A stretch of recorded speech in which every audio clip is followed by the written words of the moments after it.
Bonjour à tous. Aujourd'hui, on se plonge dans un roman vraiment fascinant, Rush, de Thierry Crouzet. On va essayer de le décrypter un peu ensemble. Et d'entrée de jeu, le roman nous lance cette question. Une question un peu déroutante, n'est-ce pas? Ça y est, le mystère est déjà là. Alors, pour comprendre ce livre, il faut savoir qu'on ne commence pas du tout à notre époque. Non, on est propulsé directement plus de 3 siècles dans le futur.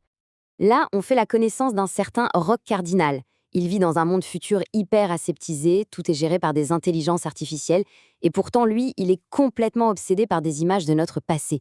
Un passé qu'il voit comme chaotique, c'est vrai, mais tellement, tellement plus vivant, plus humain. Et cette fascination, elle se concentre sur une seule et unique chose, une vieille photo. Sur cette photo, il y a une femme qu'il décide d'appeler Rachel.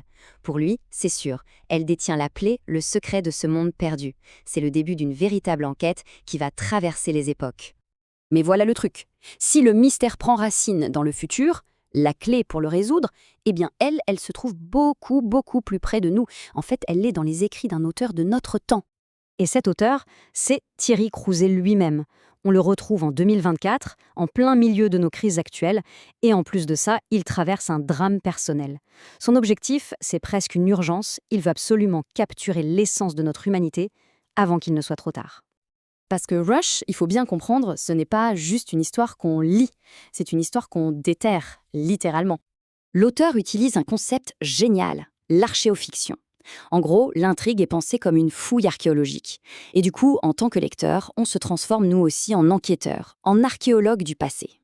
Imaginez un peu le décor. Chaque chapitre du livre est un objet, un artefact physique, caché dans les ruines de la villa de l'auteur, une villa maintenant sous l'eau. Et ce sont les personnages du futur qui doivent les retrouver pour que l'histoire se construise, fragment par fragment, sous nos yeux. La grande question, c'est donc, mais qu'est-ce qui est si précieux?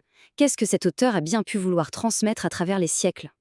Sa mission est limpide, c'est une sorte de manifeste. Il veut écrire ce que les IA ne pourront jamais écrire. Et ce quelque chose, il l'appelle le rush. C'est, comment dire, cette impulsion créatrice, brute, incontrôlable, cette étincelle d'émotion et d'intellect qui est purement humaine. Le genre de choses, il en est convaincu, qu'aucune machine ne pourra jamais reproduire. Au final, le roman nous laisse avec ces questions en suspens. Qu'y a-t-il vraiment dans ce manuscrit qui a pu traverser le temps? Et surtout, qui est cette fameuse femme sur la photo?